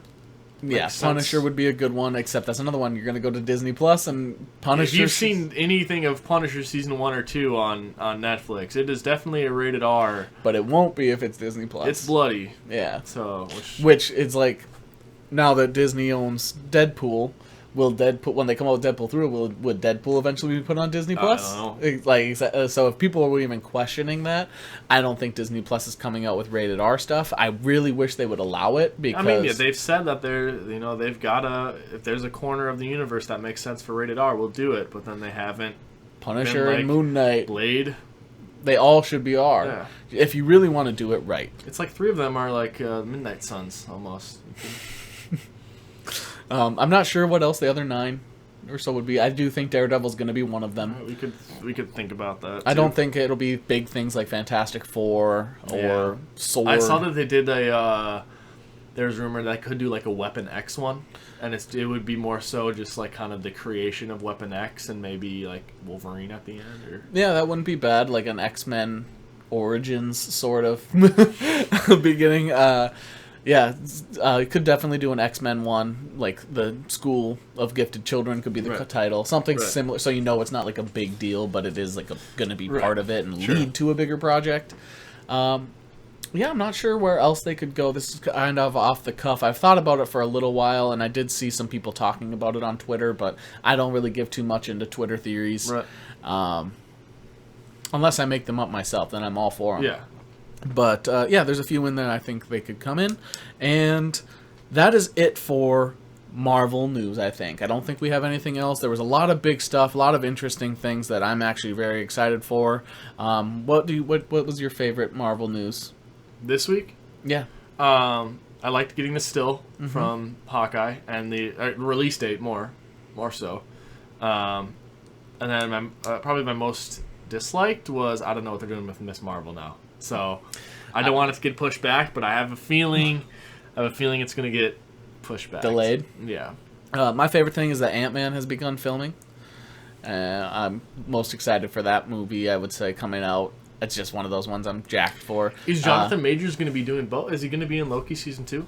Is he going to be... That's Loki season 2, I don't know, because that's the one I have most questions on. I don't know how they're not going to spoil things with movies. I don't know how they're not going to give things away for, like, the show itself. Sure. And I'm not sure how they're going to connect it, because if it's still supposed to be connected to the movies, how are you supposed to connect it?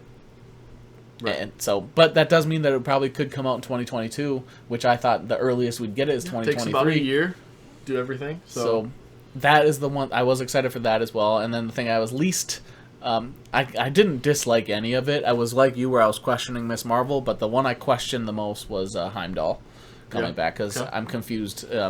I don't want Idris Elba to come back just for money. So yeah, that was it. And so we'll move on from Marvel to, we did skip a couple sports news that aren't local or anything, so we're just going to hit those quick. Simone Biles withdrew from the Olympics. People were talking negatively about her. She mentioned in an interview she got the twisties, which is gymnastics term for basically...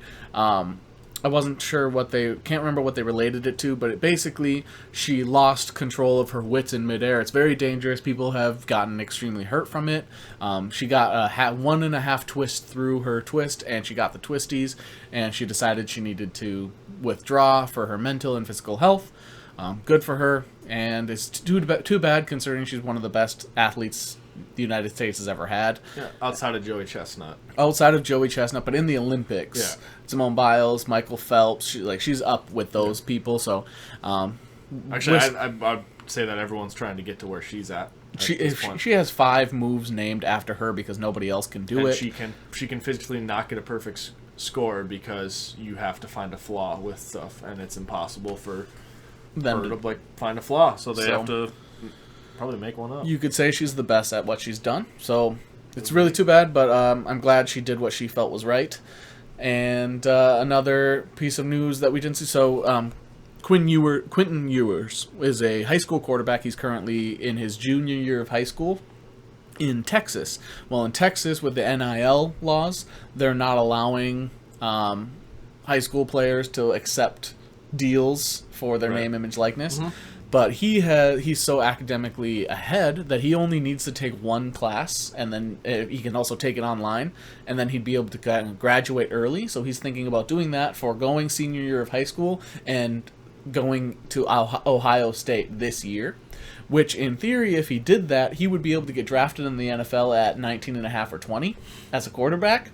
Well, the last person that did that, I can't remember his name, but he was a defensive end who got drafted at age 20. So it's been a while. I know Sidney Rice graduated high school at 16. So there have been players that do these sorts of things in the past, but with a quarterback he's the next Trevor Lawrence, he's the next big name QB that everybody's been waiting to see going to Ohio State. I would love to see him go somewhere else because that's in Minnesota's division. But, it would be very cool to see him forego senior year and be a young quarterback in college. And, those were, I think, those only 2 sports news that we missed that we meant to go over. We just, weren't football-related, weren't homegrown related. They weren't local Vikings, Twins, any of those sorts of news, but they were sports news, and weren't sure where to put them. Now we're going to move on to local news. We have some local sports stuff. Very cool, very exciting. We don't always have a lot of exciting local stuff. Big one that I'm most excited for, D.D. Westbrook. Yep. I was super excited of him coming out from college from Oklahoma. I believe it's Oklahoma. Coming into the Vikings, he was signed. He was supposed to visit Seattle. But shortly after that. The rule is if you bring in a guy you want, you don't let him leave. Yep.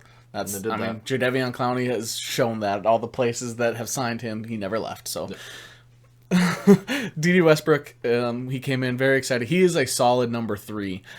He is good enough to be better than a 3. It's just he gets hurt, and he's still think probably rehabbing towards ACL last year or something. So he's still kind of taking it easy. KJ Osborne's getting those wide receiver 3 reps right now, which I think is smart. A lot of people were expecting Olabisi Johnson to get the or BB. Yeah, but BB or Amir Smith-Marset. So it's KJ Osborne's kind of a.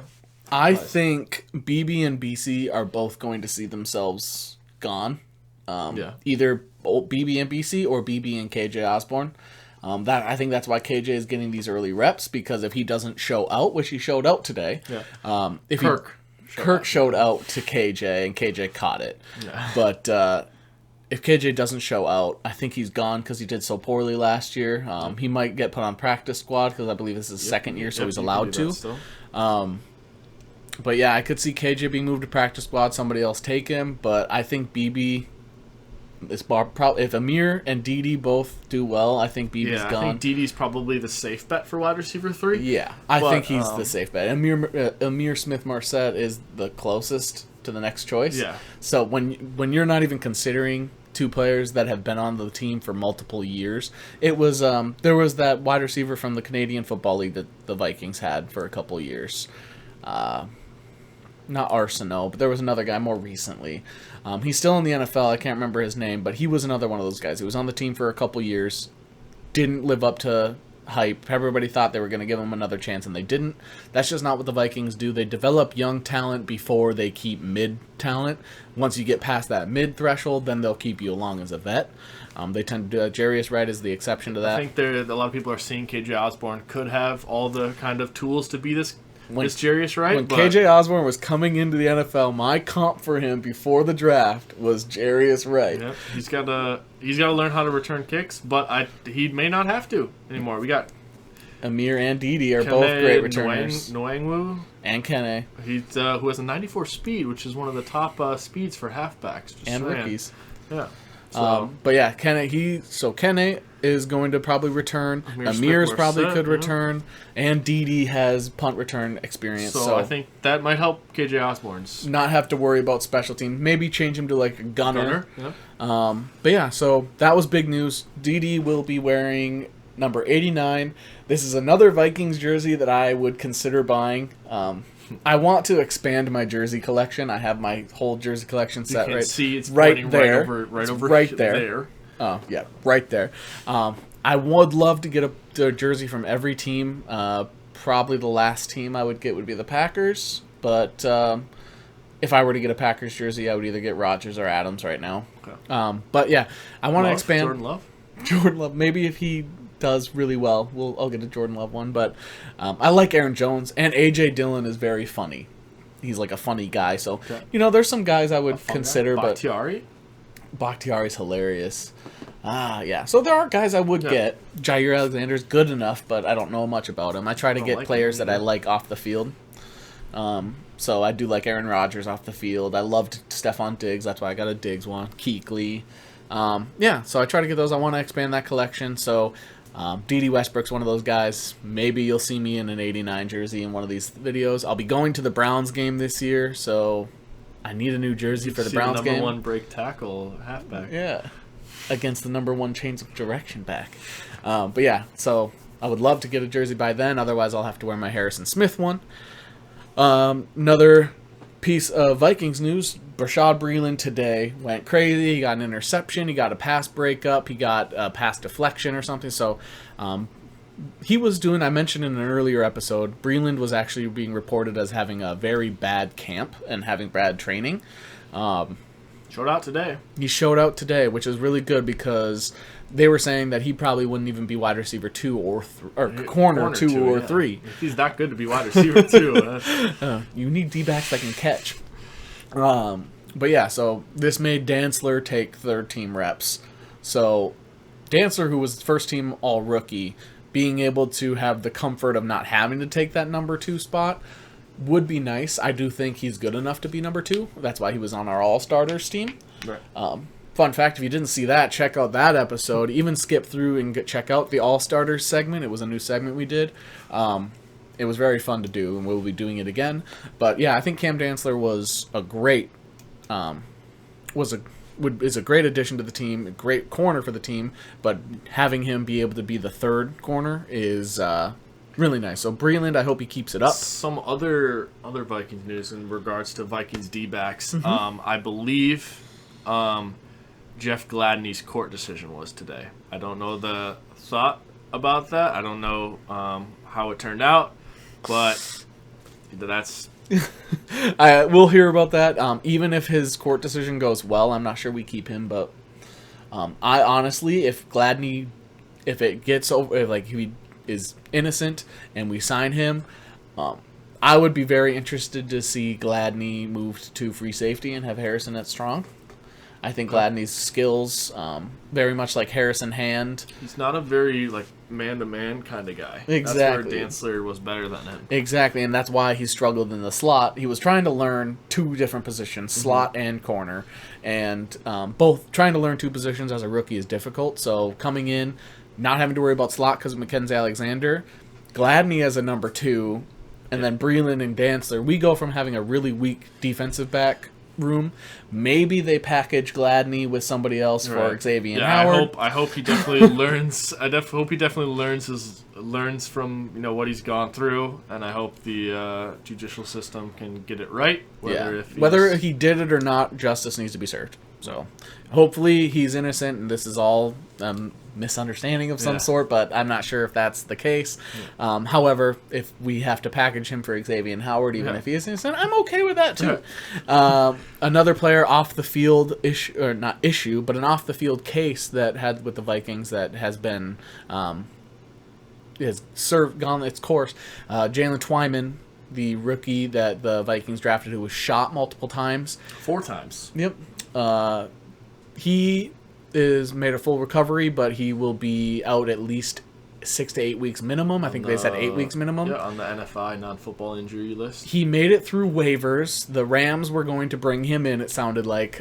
So I'm very glad they didn't, because he was somebody that I think was a steal in the draft. Glad that the other teams honored the unspoken rule. So. Yeah, you talked about that. I was worried he'd be taken, but apparently there's some sort of unspoken rule that you don't take somebody off an NFI, especially in a situation as severe as this. Yeah, like Cameron Smith had his open heart surgery. No one took him. You had to put him on NFI. So he's through, and he did well, and or he's going to come back, and as long as nobody takes him off practice squad or NFI, I don't know if they can. I don't know if they can. I think we'll just have to activate him. But he's through waivers. So he is still a member of the Minnesota Vikings. Still a member of the Vikings. He is a type of defensive lineman that Zimmer loves, and he also has a lot of potential to be moved in different positions on the field, on the line, and potentially like in a 5-down lineman, be one of the edge guys. So very excited for him and happy for him. I don't know if he wanted to be taken by another team or not. I'm not sure about his personal choices, but I'm glad he's here. And last little bit of Vikings news, I believe. Brian O'Neill and Harrison Smith's contracts are being worked. They are currently in talks with extensions, so the Vikings do plan to have Harrison Smith and Brian O'Neill extended. I'm sure they want to do Harrison Smith first, because that'll be able to tell them how much money they can give O'Neill, because they'll probably give O'Neill one of the larger tackle contracts in the NFL, just because he's not known necessarily around the league, and he got eaten alive by Danielle Hunter today. Just because of that doesn't mean he's not a good tackle. He's actually one of the highest rated tackles this past 2 years. He's only allowed 4 sacks, which in comparison, what a lot of people consider one of the best linemen in the league, Quentin Nelson, has only allowed 3. Bakhtiari has allowed like 3 in that same amount of time. So he's on the same level as some of those best linemen, just from a right tackle position. Coming from a guy who goes against Khalil Mack, Zadarius Smith, Preston Smith. Danielle Hunter every day. So I think that's great news. I'm excited to see how much Brian O'Neill gets, and I think Harrison Smith will probably take a discount, but he doesn't need to. I think he's earned a good payday. And that is it for the Vikings news. We have a quick Timberwolves tidbit. They traded Ricky Rubio today. They traded Ricky Rubio and received Taurean Prince, a second-round pick, and $3 million in cash considerations. They have not made that pick yet, as of today. I think it's 2022. It was a 22 pick. So that we'll see what that transpires next year. We also have 3 2022 second-round picks. We have our second-round pick. We got the one we got from the Cavs, and we also have one that we received in the Butler trade to Philly. Okay. So another quick Timberwolves news. Wancho, they held him back from the Olympics because he got hurt or something, and he dislocated his shoulder. Yeah, and he was upset about that because he thought he could go back in. The Olympics cleared him, but we were like, no. And then last bit of Timberwolves news, Jaden and Jalen are going to be at the Summer League, but Ant will not be, so we can see what Jaden looks like as a starter. Number 1. And then Chris Finch also was on a questionnaire and said that that Jalen Noel will be getting more run next year. So sweet. Him being in, he can shoot, he can score. He had a couple 20-point games in there. So he's a nice young talent that I'm excited for. That's it for Timberwolves. Now we got some quick Twins tidbits. They are trading Kepler and Buxton, or looking for trades for Kepler and Buxton. And today they announced they are also looking to trade Barrios. So if you could insert like Getty images of a dumpster on fire, this would be the time to do it. Yeah, and they're deciding to do so after breaking the record for the largest amount of home run differentials in a game and still losing. So Twins are just... This is just 1 year removed from the MLB record for home runs in a season. Yeah. So, Twins went from great to absolutely terrible. 0 to 0. So, that's about it. I don't really want to talk about them much because they pissed me off. Some local fun. Sunisa Lee from the Olympics won gold in all-around gymnastics. Congratulations. She's from Minnesota, so wonderful for her. Another Minnesota news, if you listen to K-Fan, which is the #1 sports show in Minnesota, and it was the fastest and largest growing sports show in the entire country for 2021, or 2020, Power Trip Morning Show, Zach Halverson is part of the Power Trip Morning Show. He came out as gay, so great for you. Congratulations, and very happy for you. I know it's a tough field to come out in sports, so good for you, Zach, and everybody's rooting for you. The amount of support he's gotten just from his from K-Fan and people around him is they've also been very hilarious with him. Yeah. They've been very funny, and he's taken it all well, and they've all done well, and I'm happy for him. So it's always better when people get to be who they truly are. And be happy with themselves. So he'll be happier, and it's going to result in a better show. And for already a popular show, it'll be even better for them. And that's it for local sports. That's it for just local news in general. Now we just have some fun information. Really quickly, Norman Reedus wanted to be Ghost Rider. He said that. They mocked him up. That's just a little fun information. That's really nothing to talk about because it's not rumor or anything. Minecraft YouTuber that I subscribe to, Impulse SV, just hit 1 million subscribers. Congratulations, Impulse. Never Gonna Give You Up by Rick Astley has surpassed 1 billion views on YouTube. That's 1 billion people rickrolled, and I hope there's another 1 billion more.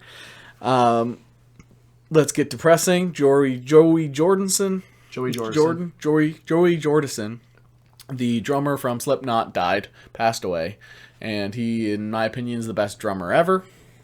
There's plenty of videos of him playing on upside down and upright on a drum set and doesn't stop the whole time. I've never seen a double bass player, somebody be able to play the double basses for that long, that consistently. But he passed away, so rest in peace, Joey. And LeVar Burton was the host of Jeopardy. Jeopardy, and he's been killing it. And what a surprise. Reading Rainbow killed it. He's just good in everything he does, Star Trek, everything, and he's doing well. If it's LeVar Burton to be the permanent host, I'm all for that. Sure. He's killed it. I mentioned this in a previous episode, the TV show What We Do in the Shadows. The Season 3 premiere is coming out September 2nd. I highly recommend it. It's going to be really good. Wellington Paranormal is set in the same universe, and that's currently the most streamed TV show in the United States. So if you like Wellington Paranormal, go ahead and watch What We Do in the Shadows. I'm a fan of universes. Yeah, and it's a connected universes. A connected universe created with Taika Waititi. Yeah. Walking Dead universes, stuff like that. It's all speaking of connected universes, Pokemon Snap has a free DLC coming out, update. So more areas, more Pokemon to take pictures of. Very excited. We love Pokemon. But Netflix, as well as Pokemon... they love Pokemon. Netflix is coming out with a live-action Pokemon series. We mentioned we would like that to be in the beginning, like start in episode 1, have Ash get Pikachu and meet see Ho-Oh. Meet Ho's. Goodness, Ash is grown that's the direction they want He's to never go supposed with. to get older than 10, but that's pretty... He's 11 now. Yeah, and in the season's X and Y, they said he's 13. So. But it'll be live action. If it's not set that way, I don't know, because they have the rights for all future Pokemon, but they don't have the rights for previous Pokemon, so I'm not sure if they'd be able to do the originals. But if they do... You thought it could be set in the Rhyme City universe. I think it could be set in the Rhyme City, which is Detective Pikachu, which is was still really... is still the right like It's still good. Still the same universe because it's the same Mewtwo. And it was well done, and if they do something along the same lines, I would be amazed. I would love it, and I'll watch every episode, whether it's good or bad. Right. But yeah, that's coming out, and it's Netflix, so hopefully Netflix does it well, because they've lost 500,000 subscribers in just a few months. Disney Plus. And pandemic and all that, and a lot of them in their surveys about why they left is canceling shows that they like and the new shows aren't good enough for them. Right. So hopefully they can get better at that, because I want it to be good, especially with Pokemon being like my favorite franchise in ever. So I would love that. And then the last bit of information is crows are smart enough to understand the concept of zero. Not sure what we're supposed to do with that information. How does that work? Like, if they see a glass, are they just like, well, no, they can't see glass because they're just going to run into it. Right. But, so if they saw 2 worms, ate both, they understand that there are now 0 worms. So they understand that something can be nothing, which is more than a newborn baby can understand.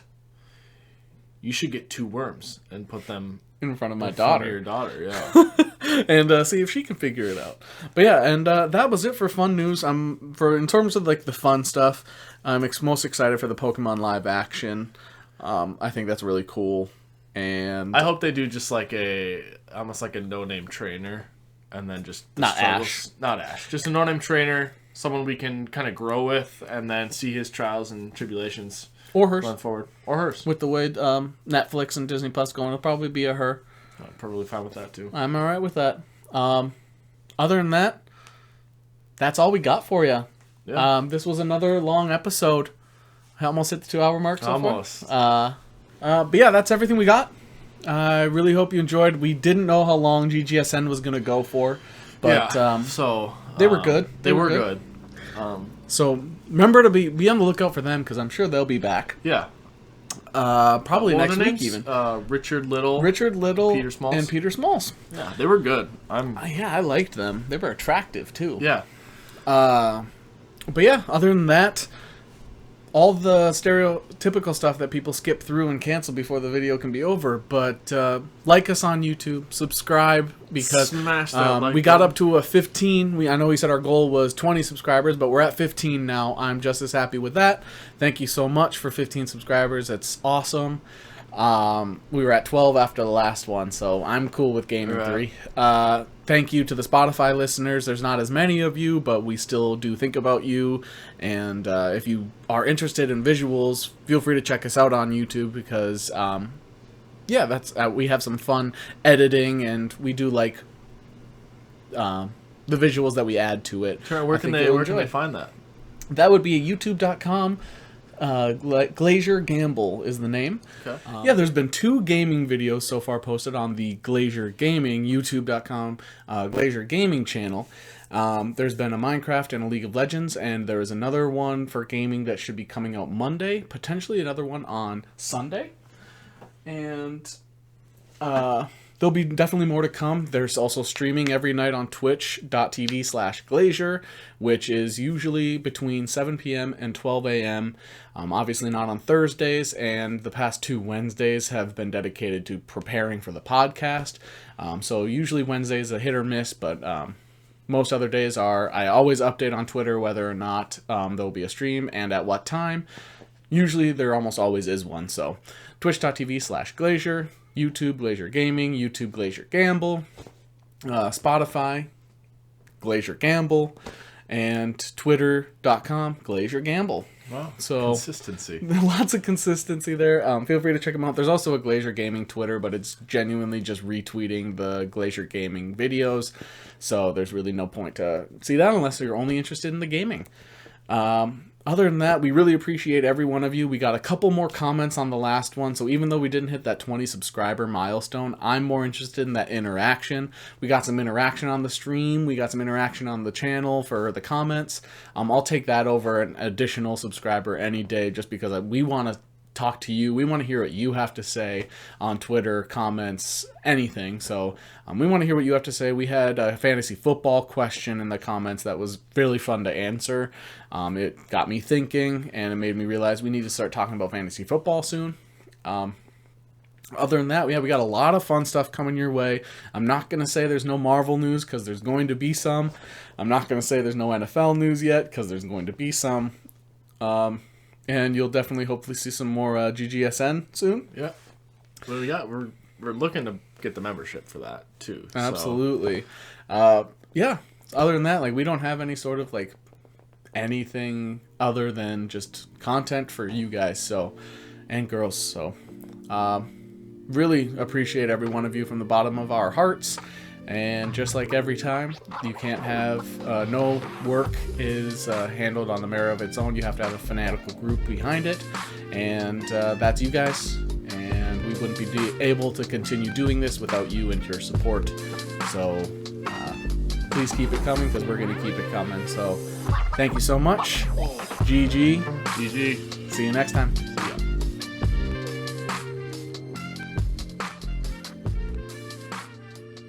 There will be the Eastern Conference next year. Next week. There will be the Eastern Conference draft. There will be the Eastern Conference next week. I can't. I'm just gonna have to leave it. There will be the come on, go. There will be the Eastern. Cool, we got this. We got this. What do you mean? All right. Can't look at.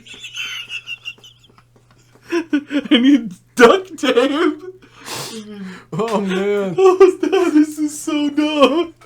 It's so dumb.